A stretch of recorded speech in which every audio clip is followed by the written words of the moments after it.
Yeah. Well, and look at the price. I know, it's the most expensive one on the page. Yeah. Yep. Oh my, what you did this? Yep.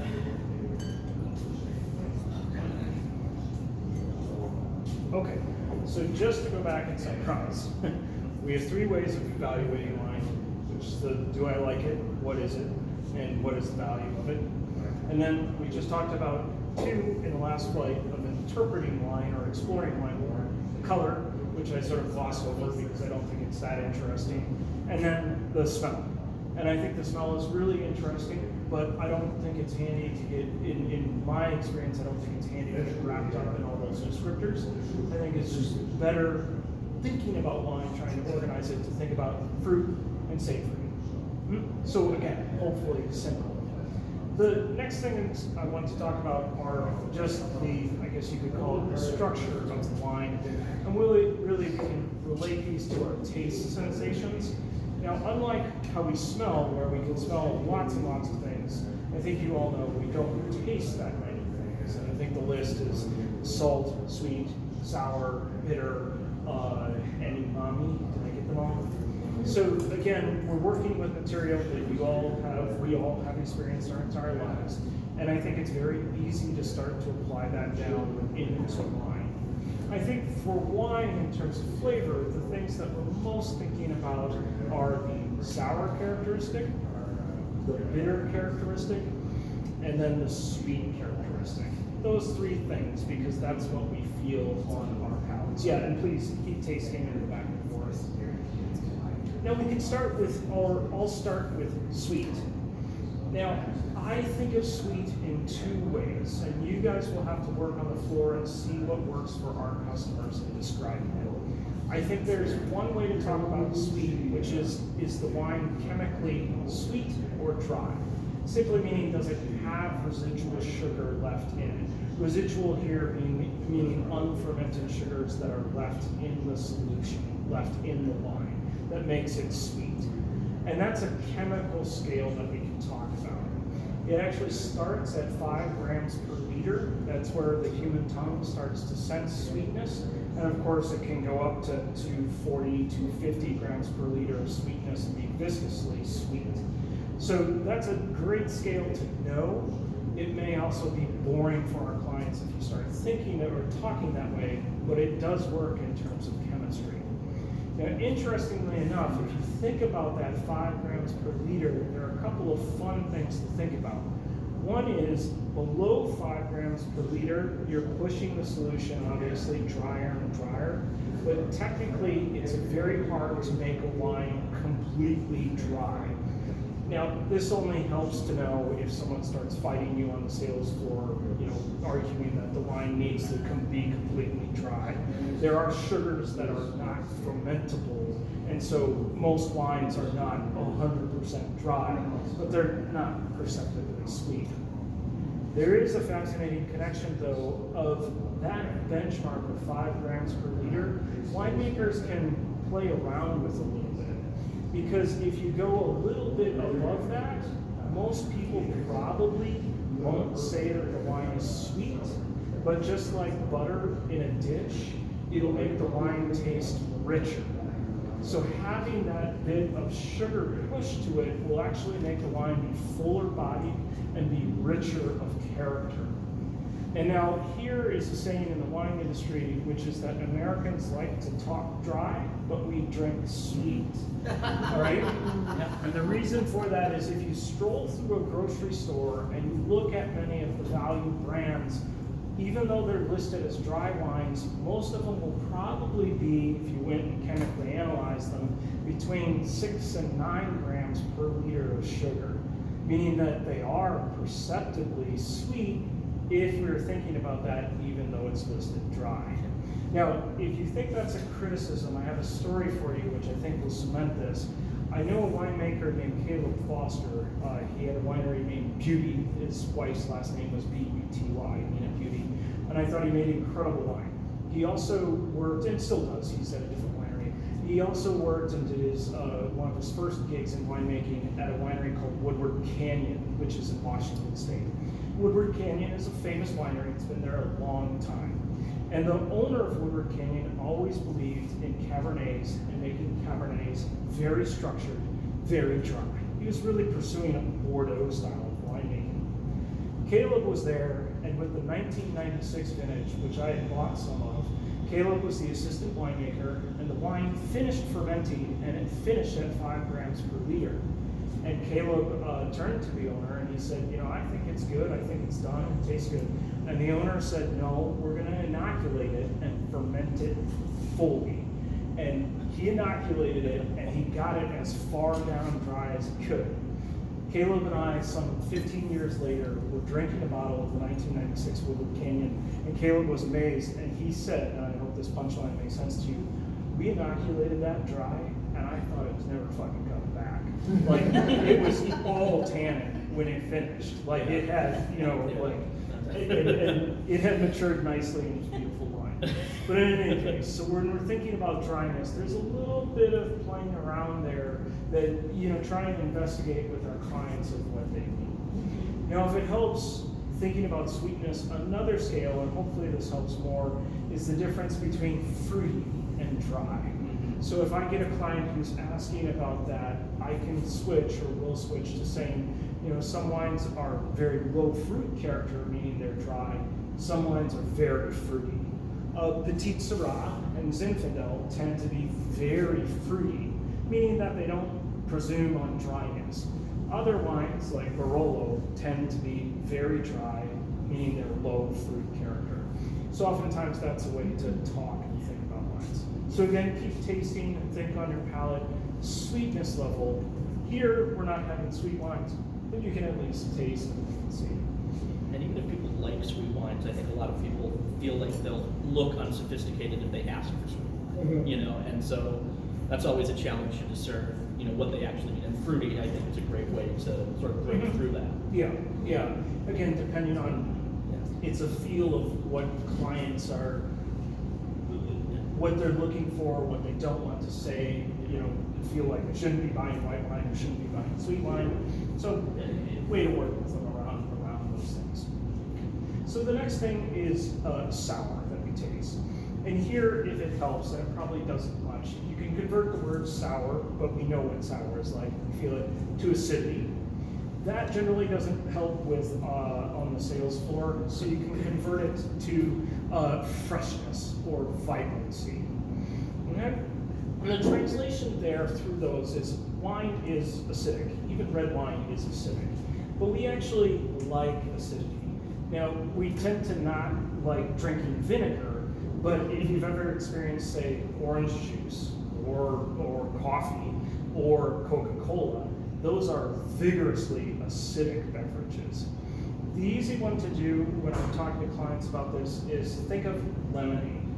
Lemonade, if you take away the acid character, is really sugar water. And most adults don't like drinking straight sugar water. On the other hand, a lemonade, if it's really hot, is super refreshing. And it's that zestiness, it's the acidity that gives it that vibrancy. So for us, for you, it's just something to think about as you taste. You all know the feeling of acidity, and so it's just how acidic is this wine? And again, it's up to you. If you've only had one wine in your life, you've got a baseline that you can compare every other wine to at this point. How acidic was Irie versus Tally that we're having in this wine?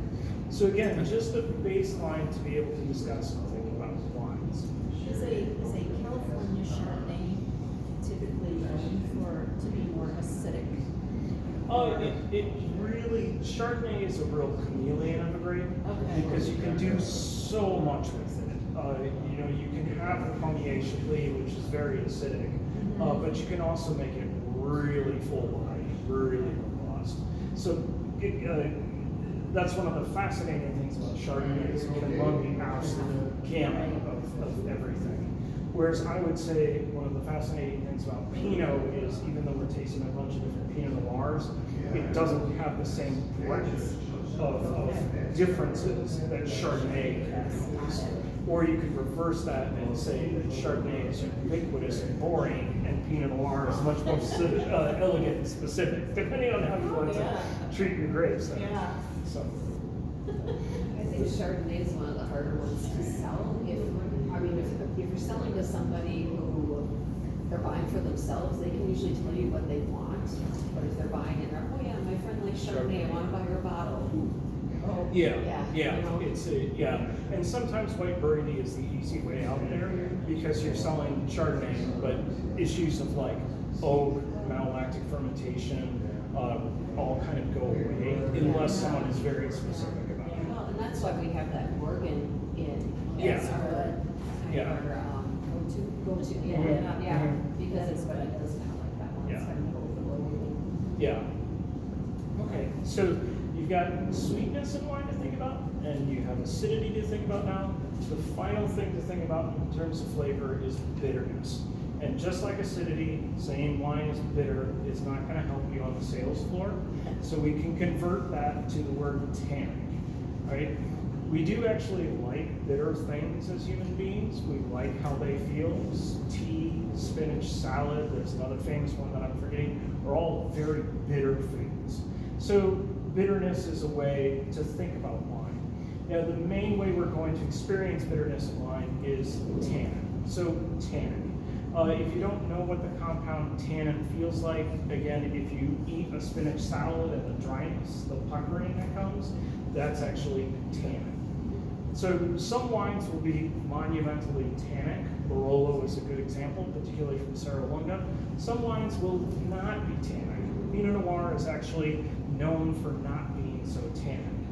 Now, if you're feeling like the Pinot Noir, like I said in the last slide, is kind of tart to you, that's the difference between acidity and tannin. Now, those two can react, and of course, this is one of the beauties of Italian red wine, is that they are oftentimes very acidic and very tannic. So if you get into that kind of macho feeling, which I do, drinking acidic, tannic wines, that's Italian red wine for you. But they are two distinct things. So again, just something to note. So I would point out to you, again, with the entire world of wine, those three things will take you all the way through it. And you don't need to know the villages of Burgundy, you don't need to know the communes of Barolo or the vineyards of California to just feel how bitter was this to the last one, how sweet was this to the last one, or how acidic was this to the last one. But what I would love for you to do is take the last one, but then also try and couple it to what you've had before. So if you have Folk Machine Pinot Noir, think about those three things versus what you're having now in Auban-Clément and Talley. And use that to start to build a structure, and then use the price points to start to build the ability to speak about them. Now the final thing is actually, and this is weird to say, but it's our sense of touch. And just like the do I like it, this is the sensation that most people forget about in wine, or at least most master soms I've met forget about in wine. And by touch, what I mean is the physical sensation of imbibing it. And that is actually one of the most important. Because when you ask people with wine, but also certainly with spirits, what they most appreciate in a wine, the top word is smooth. And what is smoothness? Smoothness is actually the feeling, the touch of the wine on your palate. So all this ridiculous horseshit that goes around about smelling, about acidity, about how tannic it is, people want to know how it feels on the palate. So if you can say how the wine feels on the palate and translate it to it's a really smooth wine to me or whatever, so important, but yet you hear so little about it. Now, just a couple of things to say about that. When I started, very full-bodied wines were prized, and very alcoholic wines were prized. And those two went together. Alcohol on the palate actually makes the wine feel heavier and feel richer. And so that was incredibly prized when I started. How smooth, but also how big, how much it filled up your palate in terms of its weightiness. And that meant for a lot of people that wine was more expensive and also better. Now, that I think still exists to this day, but what I point out to you is that hopefully flavor, what I've hopefully pointed out to you is that flavor and weight sensation on the palate don't necessarily go together. Meaning that a wine that is very light on the palate can also be extremely flavorful. Now, most Americans don't think that way, but I think that is the case, that you can have a very light-bodied wine, but also a really full, rich flavor experience. You can have a wine that portrays itself, with a lot of bitterness and a lot of acidity, but still has a ton of flavor to it. But be aware, when people ask, think back on smooth and how it feels on the palate. Now, if that was too hard, I think most of you have heard this, or a little bit ephemeral to get through. I think the easiest way to work with clients and express this difference to clients on the sales floor is we all know the feeling of skim milk versus heavy cream. The flavors are actually relatively the same. And if you think about it, skim milk may actually have a little bit more flavor, but you really can't beat the palate richness of heavy cream. I mean, that's the difference. And so that viscosity feeling is really important in wines. So mostly you see that in reds, but I do love whites that are full-bodied whites. So I'm going to wrap it up on my end with doing the Leeuwin Art Series, and we'll have a bonus round about it. This is actually my favorite Chardonnay in the world. So if anyone ever asks, because I do get asked, this is just the easy answer. I love it. And then Pat's going to take you through the next two wines, which I also love. But here, I thought of fun one. So again, if someone asks, this is my favorite wine in the whole wide world, you can just say that. I mean, I love drinking all kinds of wines. You don't really need to worry about it. But if someone asks, here is.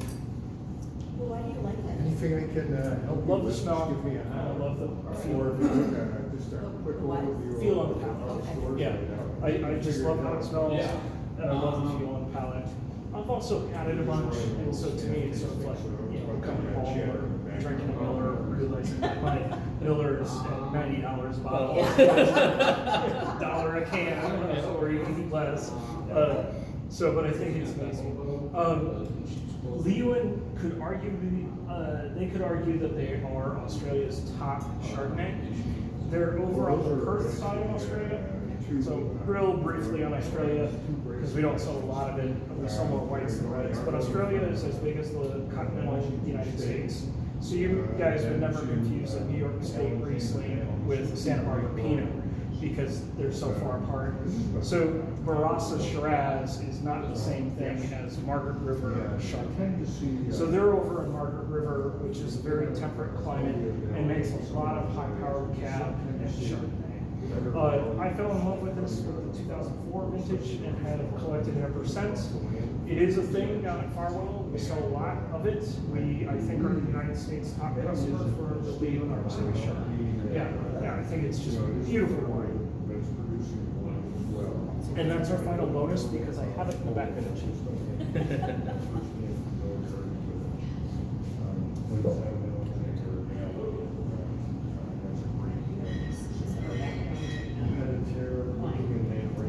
Yeah, I spent 10 years doing policy research out in DC, and wine is more fun, so I spent the last decade doing wine. So,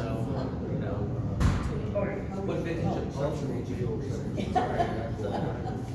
2001, 2002, the No Child Left Behind vintage, which was always challenging. But, oh man, do we have bonus? So bonus Leeuwin. So you're having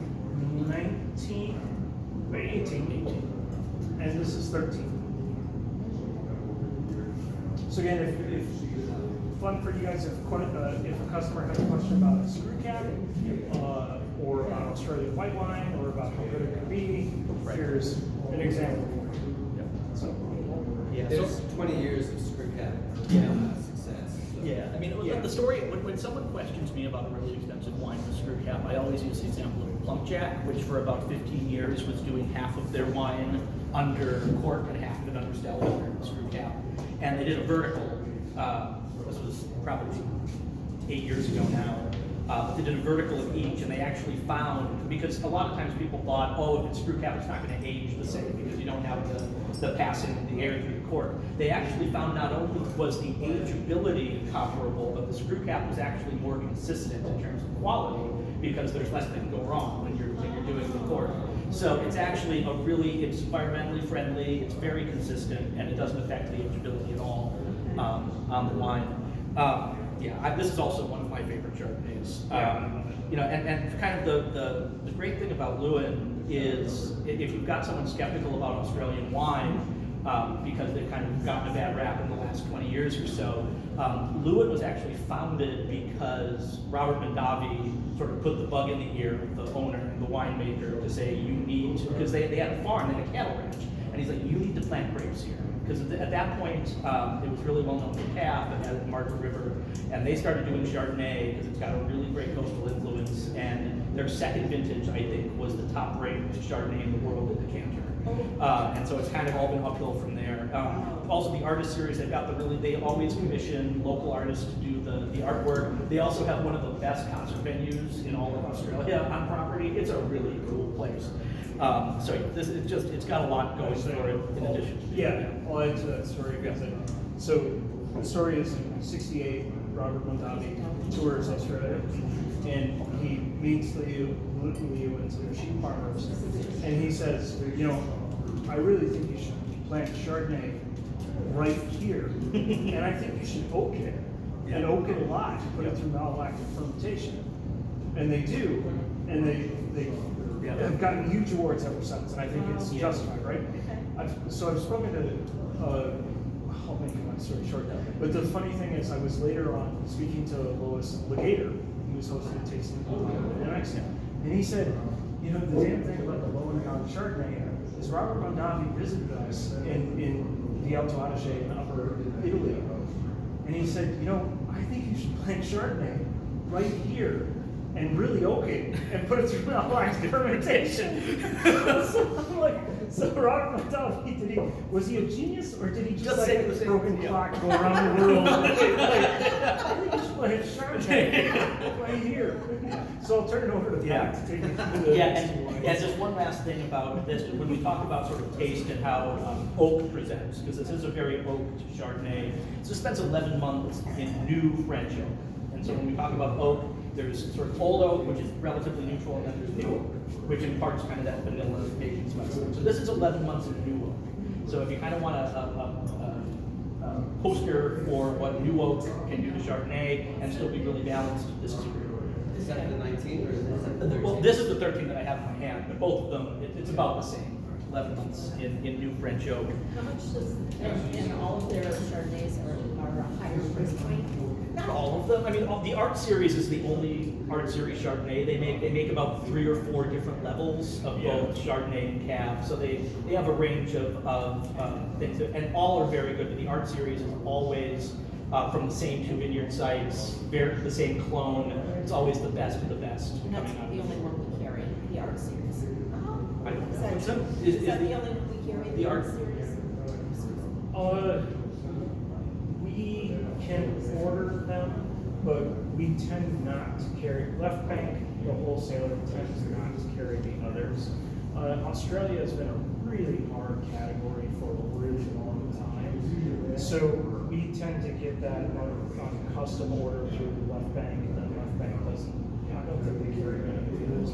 But you can ask Mike because there's a Cabernet, and the new winemaker was deliberately hired to try and bring up the caliber of their Cabernet. There is a Sauvignon Blanc that might as well just be pureed jalapenos. So if you're having nachos, it's an amazing pairing, but otherwise it's a little, And then there's a Shiraz, which I also love, but it's kind of untranslatable market-wise because it's this light, pretty Aussie Shiraz. So it's checked all the wrong boxes. It is not only is it from the yeah. wrong side of the So it's like, street, it's like the smart kid from the wrong side of the street. So we'll look at the 2 Pinot Noirs. I love both of these. I've represented both of these in previous lives. We'll start with the Alban Blanc. So both of these Pinot Noirs are from relatively the same area in California. They're a little south of Paso Robles. So the Alban Clement is from Santa Barbara, which is the southernmost of the two. Santa Barbara, I love as a region, and I actually loved it as a region before Sideways came out, even though Sideways kind of exploded, because that's where they were. They were in Santa Barbara, that area. And so Jim Clendenden, who's the winemaker of Alban Clement, was one of the first people to really put Pinot Noir and Chardonnay on the map in Santa Barbara. So if you loved Sideways, you can thank Jim Clendenden. If you hated Sideways, you can blame Jim Clendenden. But he had a little cabin on Runway Vineyard, which is now a historic vineyard. Back then they just called it a vineyard. And so he started growing and making wine in the early 80s. And he is out of central casting for a California winemaker, kind of long hair, kind of like surfer dude. And what I love and what he loved about Santa Barbara is, unlike in the northern part of the state, you don't have a big mountain range in between the ocean and the vineyards in general. So there's much more kind of ocean influence and much cooler climate. In the same way that Margaret River in Australia, very coastal on the western side, so you get more direct cooling. So Jim Clendenden started in the early 80s, started developing relationships with all of these fantastic vineyards throughout the Santa Barbara region.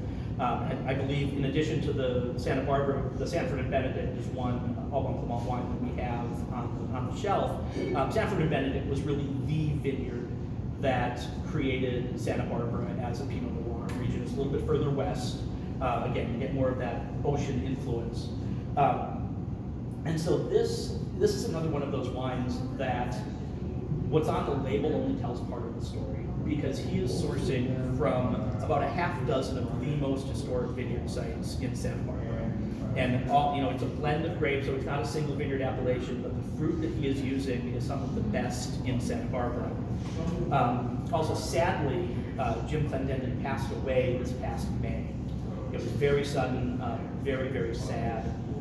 So the wines that we have on the shelf now and probably through next year are going to be some of the last wines that he had a direct hand in throughout the entire process. And what Santa Barbara really represents, and what Jim really represents in terms of California Pinot, is a classic style. He's not going, didn't chase the big oak, he didn't chase the big Parker points. He wanted to make his style of lighter, more elegant, Burgundian style Pinot his own way, and that's what he's done for 40 years. And the style really hasn't changed over those 40 years. It's been very consistent, super elegant. He uses only neutral oak, so this is 10 months in neutral French oak. Compared to some of the other California Pinots that go more for the new oak, and you can taste the difference between the Tally and this, and you can get the smell as well, because the Tally does use about 30% new oak. But Jim Clendenden, really an icon, and just great winemakers make great wines every year. They just make less of it in quote unquote bad years. Always consistent, and really one of my favorite producers and one of my favorite wines. And then the Tally is a little bit farther north. It's San Luis Obispo, which you hear a little bit about, but I think you're about to hear a lot more about it because the SLO coast is sort of on the cusp of becoming one of the newest AVAs in California. And San Luis Obispo has some of the vineyards that are closest to the ocean in California. I think the westernmost vineyard in California compared to how close it is to the ocean is in the San Luis Obispo coast. And Tally, in the same way that Jim Clendenden really set the standard in Santa Barbara, Tally really set the standard in San Luis Obispo. And so they started out as farmers, as most great California winemakers. They've been growing crops on the land since the late 40s, and then in the early 80s, they planted their very first grapes in 82. They made their first vintage in 86.